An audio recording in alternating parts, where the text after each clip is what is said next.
그러면은 이제 질문했었던 문제들과 잘 이해가 안 된다는 제시문을 중심으로 같이 보도록 해보겠습니다. 제일 먼저 질문을 했었던 게 4번 문제였어요. 일단 선생님은 제시문을 그래도 어느 정도 알고 있다는 하에 학교에서 꼼꼼하게 필기를 아주 잘했더라고.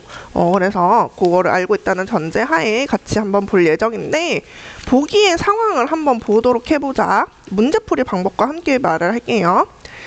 보기에 일단 이렇게 어떤 상황이 등장을 하잖아. 그쵸? 그러면은 상황 등장 보기의 경우에는 얘를 제시문보다 먼저 보는 건 사실 의미가 없어.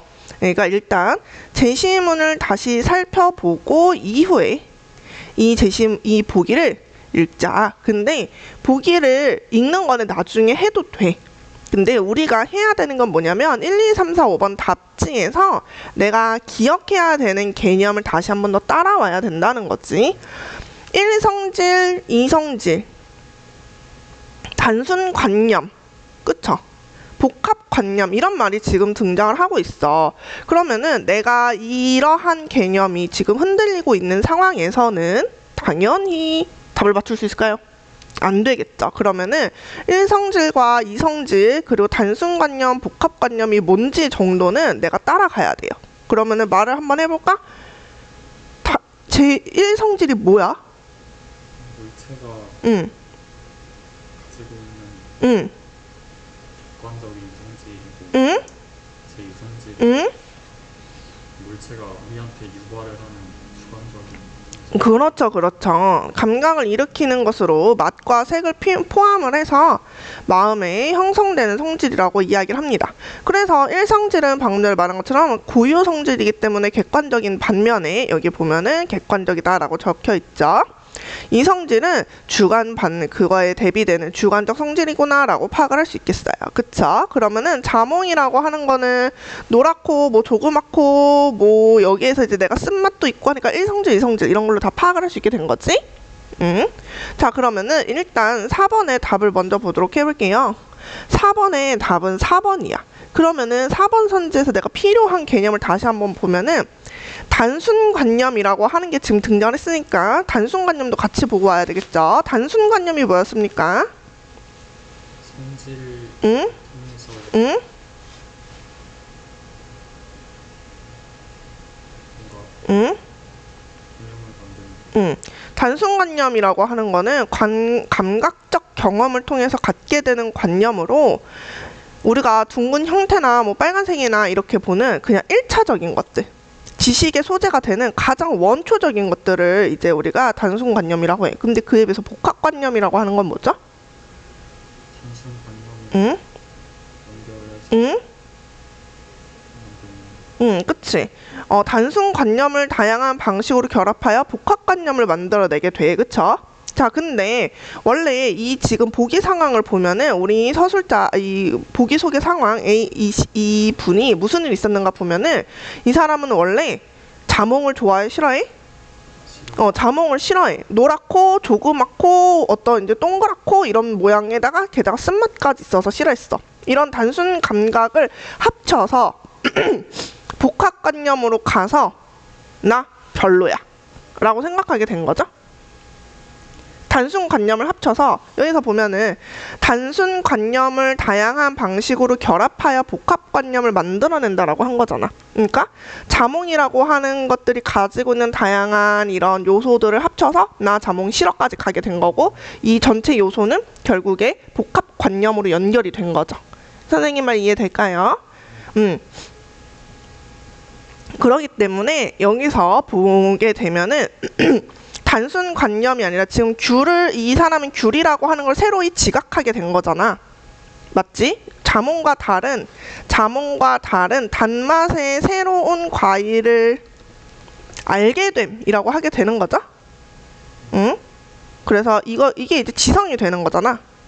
그래서 비교하고 추상하고 결합해서 새로운 복합관념을 만들어낼 수 있다라고도 여기 또 적혀 있죠? 여기 부분 보이시나요? 그래서 이거는 단순관념이 바뀐 게 아니라 단순관념을 이제 추가해서 복합관념을 만들어낸 것이라고 우리가 판단하는 게 더 정확한 판단이 됩니다. 왜 4번이 답이 되어야 하는지 이해되실까요?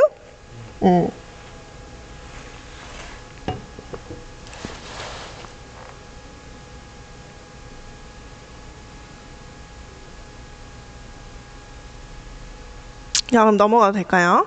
좋습니다. 그럼 넘어가 보도록 해볼게요. 자, 그 다음에 이제 6번을 볼 건데, 가를 보면은, 가가 무슨 상황인지 선생님한테 한번 설명해 줄 수 있겠어요?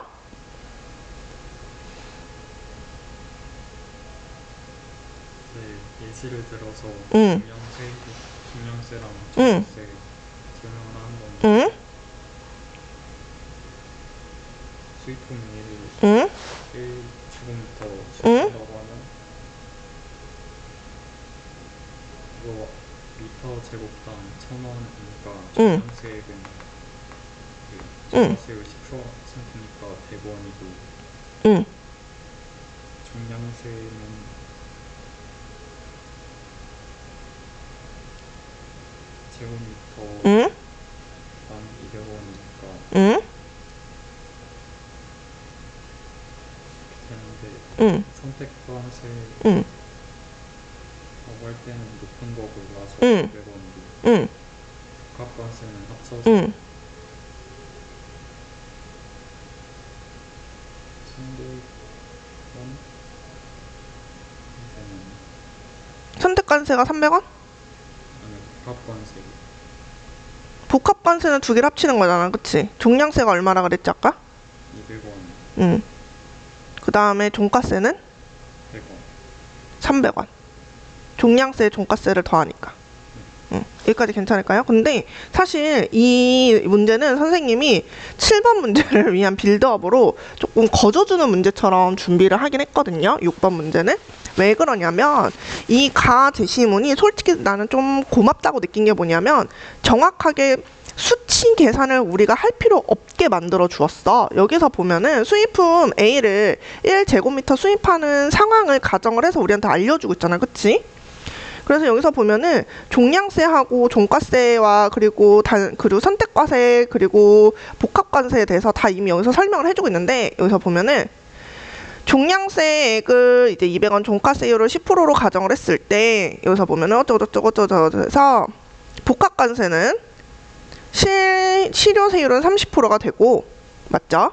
선택관세는 더 높은 쪽을 부과하게 되기 때문에 선택관세는 200원이다. 그리고 그래서 여기 밑에 더 완전 밑에 정리를 한번 또 하게 되었을 때도 복합관세는 200원, 300원 더해서 500원이고 선택관세는 300원이다. 이렇게 되는 거죠. 수치를 그냥 다 계산을 해준 상황이거든요. 그러면은 여기에 이 선생님이 지금 밑줄 그은 두 가지 경우에서 공통점을 찾을 수 있겠어 혹시?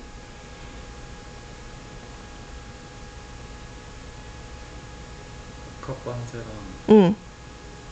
선택관세 비교한 거 응, 맞아. 비교했어. 근데 그럼 첫 번째 상황에서 복합관세 얼마야? 1,100원 응? 그러면은 복합관세가 더 세? 선택관세가 더 세? 복합관세 밑에 것도 내려볼게. 선택관세가 더 세? 복합관세가 더 세? 이번에도 복합관세 응. 그치. 그러면 우리가 이미 여기에서 굳이 귀찮게 계산하지 않아도 무슨 관세가 더 세다는 걸 느낄 수 있어? 복합관세 그리고 이 말 자체도 보면 알겠지만 선택관세라고 하는 거는 둘 중에 그냥 높은 거 하나를 고르는 거잖아. 종가세와 종량세 중 어느 하나를 선택해서 부과하는 거를 선택관세. 그치? 근데 둘 다 부과하면 복합관세. 그럼 둘 다 부과하는 게 자연스럽게 당연히 더 높을 거라 우리가 그냥 되게 단순히 계산해 볼 수 있겠지. 그냥 상식처럼. 그래서 6번에 우리 3번 선지 한번 읽어볼까? 복합관세도 응. 선택관세를 적용하면 응. 제품의 수입이 활성화될 것이다. 맞아. 선택관세를 이거는 약간의 추론 문제로 가는 부분이긴 한데 선택관세를 적용하면 수입품의 수입이 활성화될 거래. 왜일까? 선생님이 밑줄 그 네모표 친 수입품의 수입이 활성화되는 조건이 뭐가 있을까? 그 상품 응. 가격이 낮아서 응? 그쵸. 상품 가격이 낮은 것. 그쵸. 그러면은 상품 가격이 나면은 원재료 자체가 낮거나 아니면은 관세가 낮아서 큰 영향을 주지 않을 때. 이 두 가지 경우로 우리가 생각을 해볼 수 있겠죠? 오타가 났네요. 관세가 낮을 때 관세가. 근데 지금 보면은 선택관세와 복합관세의 관세를 따졌을 때 당연히 선택관세가 관세가 지금 더 낮은 상황이 되었죠. 그쵸? 그러니까 그러면은 당연히 복합관세 할 때보다 수입이 더 늘어날 수밖에 없겠다 라고 꽤 단순하게 접근할 수 있도록 구성했던 문제예요. 되었을까요? 그 사실 이거는 응.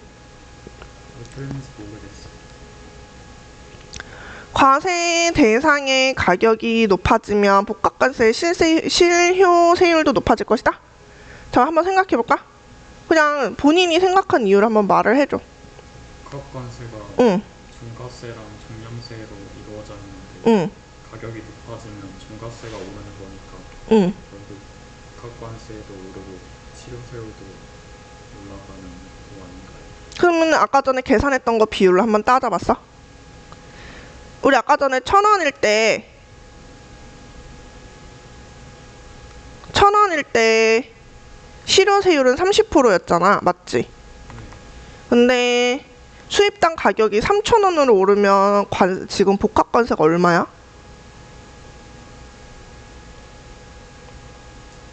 500원? 그 오히려 비율은 어떻게 된 것 같아?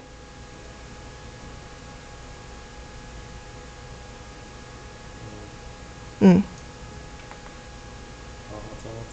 그치, 낮아졌겠죠? 왜냐하면은 30%라고 하면은 적어도 선생님이 수학을 잘 못하긴 하지만 900원일 때 실효세율이 30%인 것 같거든요? 그러니까 오히려 내려갔네. 그치? 그래서 과세 대상의 가격이 높아진다고 해서 복합관세의 실효세율이 높아지는 게 아니라 과세 대상의 가격이 오르더라도 그에 대한 이제 비율을 어떻게 정하느냐에 따라서 달라질 수 있겠구나 라고 보면 됩니다. 되었을까요? 그 다음으로 같이 우리가 봐야 되는 문제가 16번. 근데 이거는 선생님이 이제 국어를 많이 하고 선생님이 좀 철저하게 문과형 스타일이잖아요. 문과형 스타일이거든요. 그러다 보니까 약간 이과 과목에 약점이 없지 않아 있어. 약점이 좀 있어요. 예를 들어서 이런 16번 같은 이야기 나오면 난 진짜 너무 어려워. 솔직히. 그래서 선생님이 문제 푸는 방법을 이야기를 해볼게요. 선생님이 16번 문제를 풀 때는 꽤나 단순하게 문제를 풀었는데 내가 접근할 수 있는 거부터 풀었던 거거든요. 보기 양자 컴퓨터와 일반 컴퓨터에 대한 이해의 내용으로 적절한 것은 이라고 하는데 보기는 어떤 상황을 설명하는 게 아니라 추가 정보를 주는 상황이야.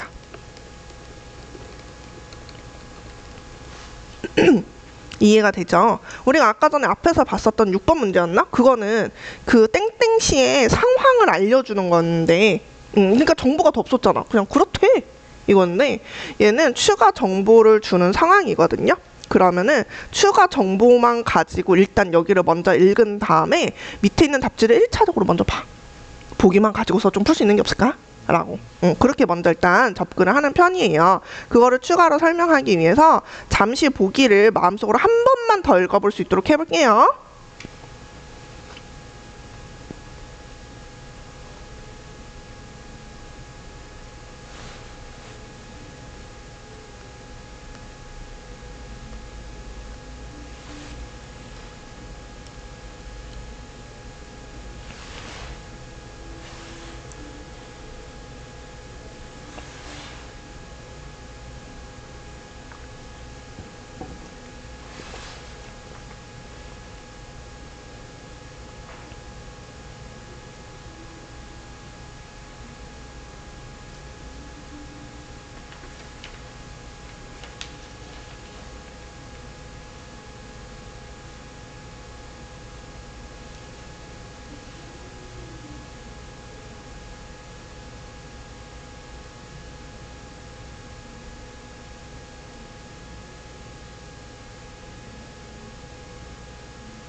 보기 한번 읽어봤어요? 자, 그러면은 1, 2, 3, 4, 5번 중에 보기만 갖고 풀 수 있는 게 있는지 한번 고민을 한번 해보자. 실제로 선생님 모의고사 풀 때도 이렇게 풉니다. 시간을 절약하기 위해서도 있고, 보기 일단 본문 자체가 내가 어려워하는 거기 때문에 읽기 전에 이미 부담감을 엄청 많이 갖고 있는 상황이거든. 일단 맞아야지 점수는 나오고, 근데 읽기는 어렵고, 그러니까 조금이라도 이제 내가 선택지를 줄이고 시작을 하자, 이런 의도로 하는 방법이에요. 잠깐 보기 읽었으니까 1, 2, 3, 4, 5번 중에 보기하고 관련 있는 거 있는지 한번 보도록 해볼게요. 있는지 보고서 알려주세요.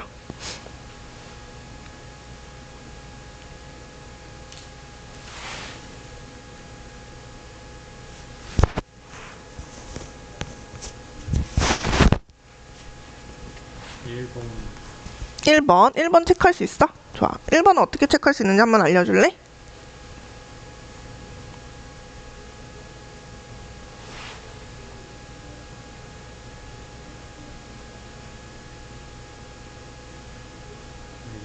이 문단에 응, 공존의 원리를 이용하는 양자 컴퓨터라고 나와 있고, 응.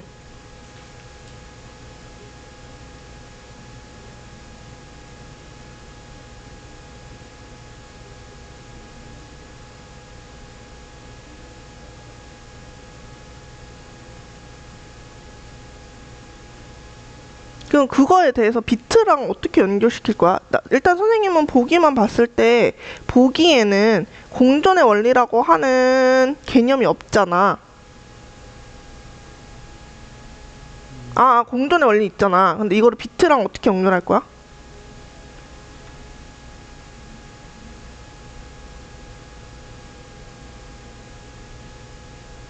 비트 수를 눌릴 수 있다라는 이야기가 있었어? 응.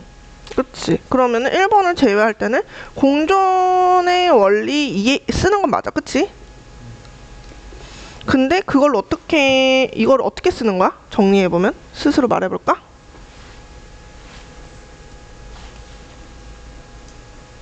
비트를 응? 하나하나 연산하지 않고 응? 한 번에 그쵸. 너무 잘 이야기해줬어요. 선생님 뭉텅이라는 말을 쓰는 걸 좋아하거든요. 뭉텅이로 연산함. 그러니까 비트 수를 늘리는 게 아니라는 거를 우리가 알 수 있게 되는 거죠? 좋아요. 그리고 선생님은 일단 이미 3번도 제꼈어. 이미 읽기도 전에.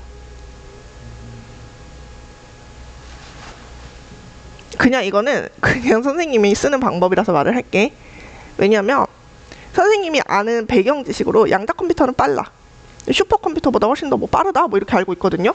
근데 한 자리 비트라고 해서 양자 컴퓨터랑 일반 컴퓨터랑 속도가 빠르면 우리가 쓸 이유가 있나? 그냥 상식적으로 생각을 하는 거지. 왜냐면 비문학 제시문은 상식적인 그 안에서 답을 어느 정도 제껴지거든, 진짜로. 그러니까 일단 3번은 고민할 필요도 없는 답지야. 시간이 없는데 어떻게 3번까지 읽고 있겠어? 그쵸? 고민하고 있겠어. 그럼 일단 선생님 쿨하게 3번은 지울게요. 근데 이제 문제가 뭐냐? 2, 4, 5번 중에 2번과 5번은 선생님 입장에서 계산 문제야. 선생님 입장에서 계산 문제야. 그러니까 계산하기 싫어. 그럼 몇 번부터 봐야 돼? 4번. 왜냐면은 몇 배 빠르다. 이게 2번하고 5번에 같이 있잖아요. 그래서 너무 싫어. 해서 이제 4번을 보게 되는 거지.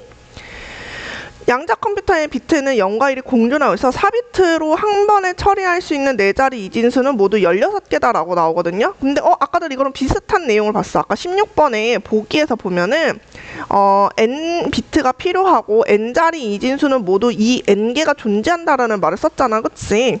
그럼 이 n개면은 아까 전에 4비트니까 2의 4승이란 뜻일 거 아니야. 그쵸? 그럼 2의 4승은 얼마죠? 그러면은 다른 번호 고민할 필요 없이 4번 이렇게 체크하게 되는 거지. 그러면은 본문에 대한 압박에서 조금 벗어나서 이렇게 문제 풀게 된다는 거죠. 이거 봤었나요? 2의 4승?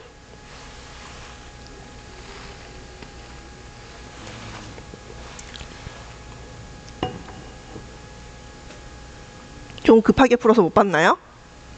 그럴 수 있습니다. 그래서 한번 보기를 중심으로 같이 보았고요. 그 위에 고전 논리 아까 전에 좀 어렵다 했었던 마지막 문단 중심으로 한번 봐볼게요. 일단 고전 논리에 대해서 먼저 배운 대로 한번 설명을 좀 해보시겠어요? 고전 논리는 응, 정권에 응, 따라서 응. 수준이 똑같은 응. 그쵸, 그쵸. 근데 LP가 뭐야? LP는 응, 역설적인 걸 다루는 응, 건데 응. 고전 논리에서 응. 성립하는 주요 끝이 성립하지 않는 응? 그런 응, 그렇죠. 그래서 맨 마지막에 보면은 고전 논리에 대한 근본적인 의문들에 답하기 위한 하나의 사실 시도로 봐야 된다라고 보게 되는 거죠. 응? 그리고 왜 이런 게 등장을 했어? 거짓말 응,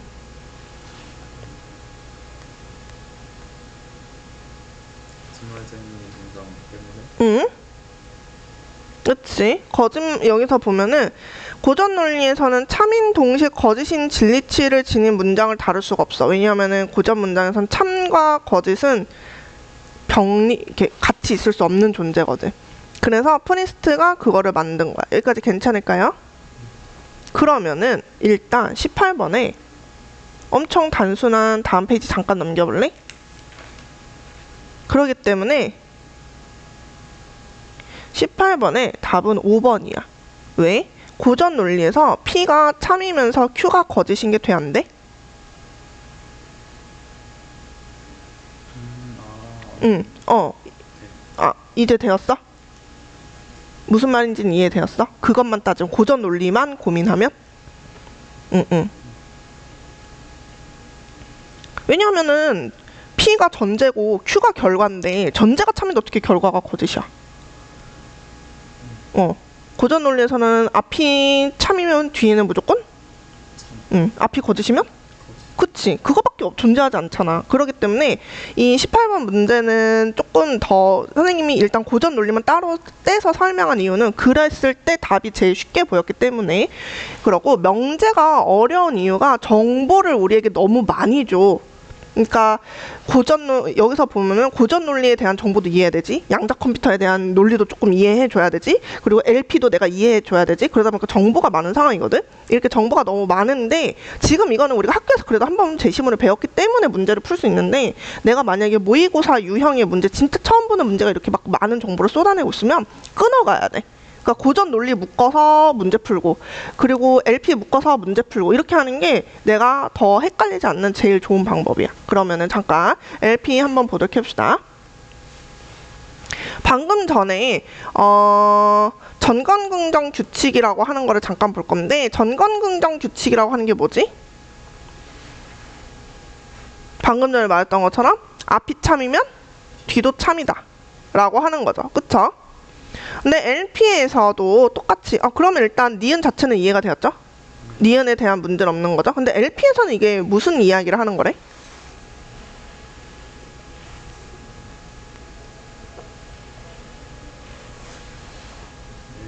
응, LP는 참 또는 참인 게 거짓이면 조건도 응, 사실 그렇게 돼야 되는데 응, 정권이 참인 동시에 거짓이면 응, 뒤에 똑같이 안 따라가고 응? 거짓으로 그치, 맞아. 그래서 LP에서는 앞이 참인 동시에 거짓이고 후건이 거짓이게 되면은 앞에는 두 개가 성립할 수 있지만 뒤에는 거짓이라고 하는 결과만 오게 되니까 문장이 매칭이 안 되잖아. 앞이 참인데 어떻게 뒤에가 거짓일 수 있어? 이렇게 되는 상황이 일어나게 되니까, 그치? 그래서 전건긍정이 성립하지는 않아서 우리가 느끼기에는 말도 안 돼 라고 생각하지만, 그런 식으로 생각해 볼 수 있지 않을까 라고 하는 의문점을 던져준 거는 사실 좋다. 근데 선생님이 이거 할 때 우리 친구들이 나한테 하는 이야기가 있었어. 그거 있잖아, 열심히 공부했지만 성적이 나오지 않았다, 열심히 공부했지만 시험에서 많이 틀렸다, 이게 되는 거 아니에요? 라고 우기는 친구들도 있더라고요. 그래서 그런 식으로 또 생각할 수 있게 도와주는 거다라고 추가로 설명을 해줍니다. 그럼 아까 전에 20번 안 풀고 넘어갔던 문제, 여기 혹시 더 설명이 필요해요? 방금 니은 이해해서 넘어갈라 했는데? 그 응. 18번 문제 응, 응. 4번에 응? 됐어요. 아, 갑자기 되었어요. 그쵸. 저 갑자기 고전 논리를 이해하니까 같이 해결이 되었어요. 20번으로 가보겠습니다. 20번에 답 뭐로 봤어? 20번 아직 안 아, 아직 안 풀었어. 그럼 어쩔 수 없지만 선생님과 함께 하도록 하겠습니다. 이 만원사 파트가 이제 그 학교에서 준 거랑 완전히 딱 일치하는 파트는 아니어서 일부러 보기 문제를 냈는데요.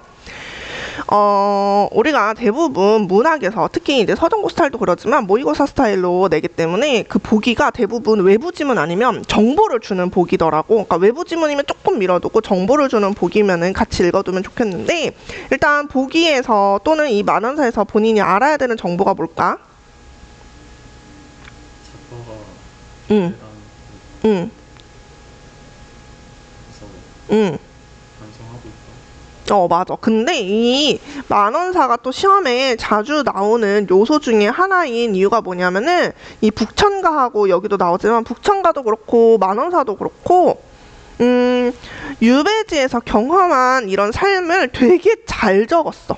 리얼하게. 대부분의 이제 우리가 배우는 조선시대 가사 작품들, 조선 후기로 가지 않는 이상, 뭐 간민가 이런 거와 같은 되게 특징적인 몇몇 작품이 아니라면 이렇게 양반이 쓴 가사 작품들은 기본적으로 자신의 궁핍함을 많이 티내지 않아. 조선 가사의 대부분은 자신의 궁핍함을 티내지 않음. 그런데 언제부터 이게 조금 바뀌게 되냐면 조선 후기부터, 조선 후기, 그러니까 임난 이후겠죠?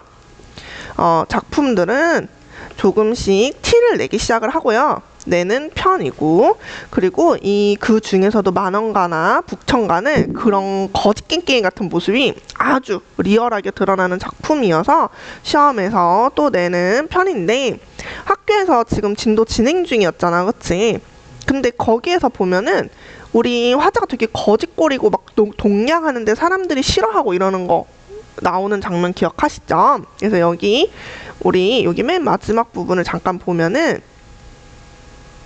여름 긴 날에 배고파서 너무 힘들어.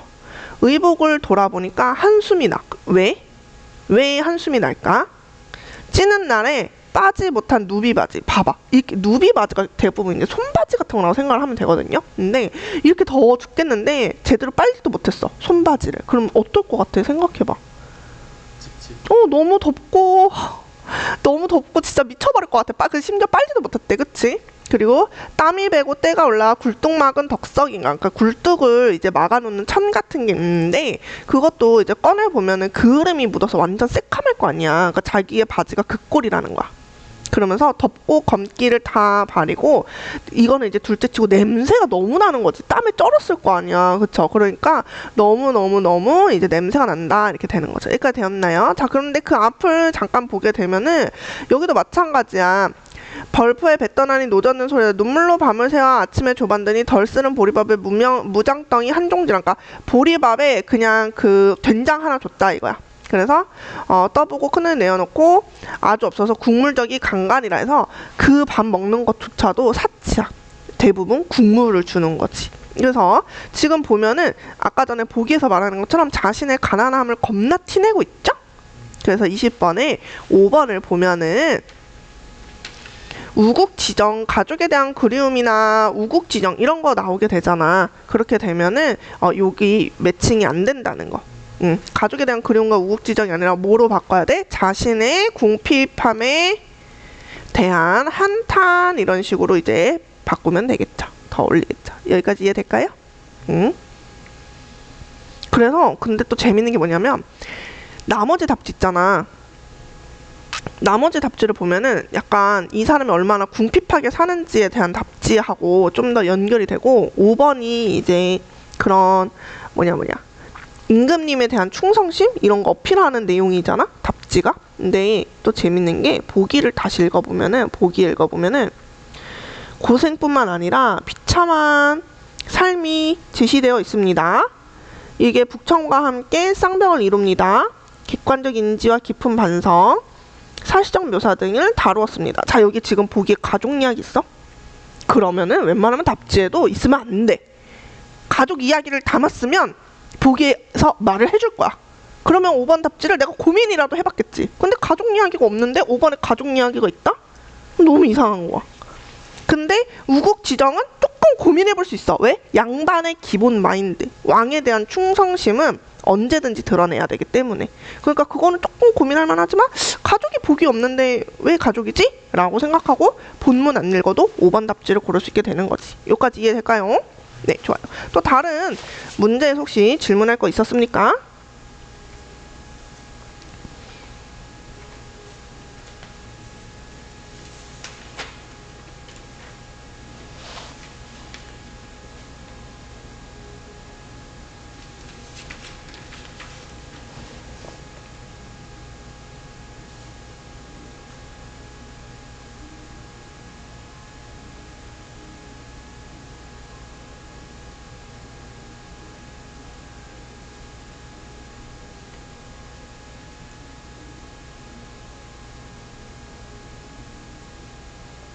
오 번 2번 천재 잘 모르겠어.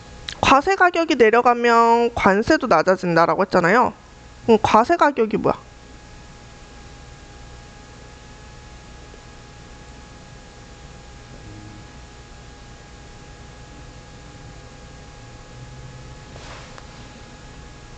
청량세나 종가세 적용해서 응, 나오는 응.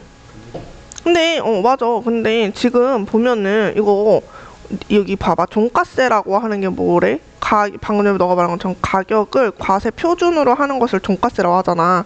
그치? 근데 과세 표준이 뭐야? 그냥 쉽게 말하면 과세 기준이란 뜻이겠지. 그 가격에 따라 관세가 매겨짐.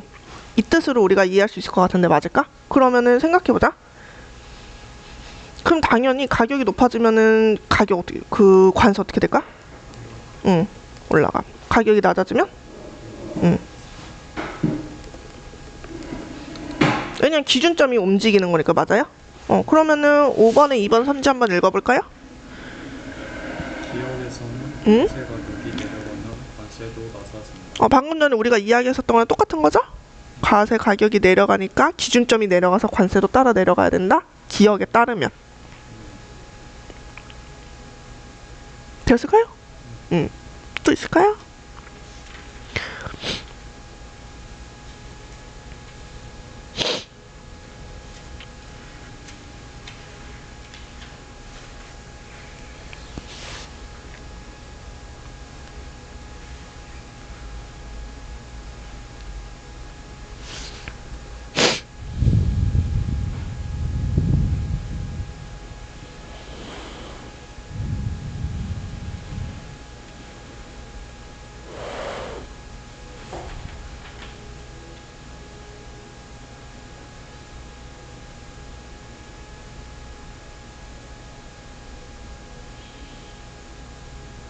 좋아요.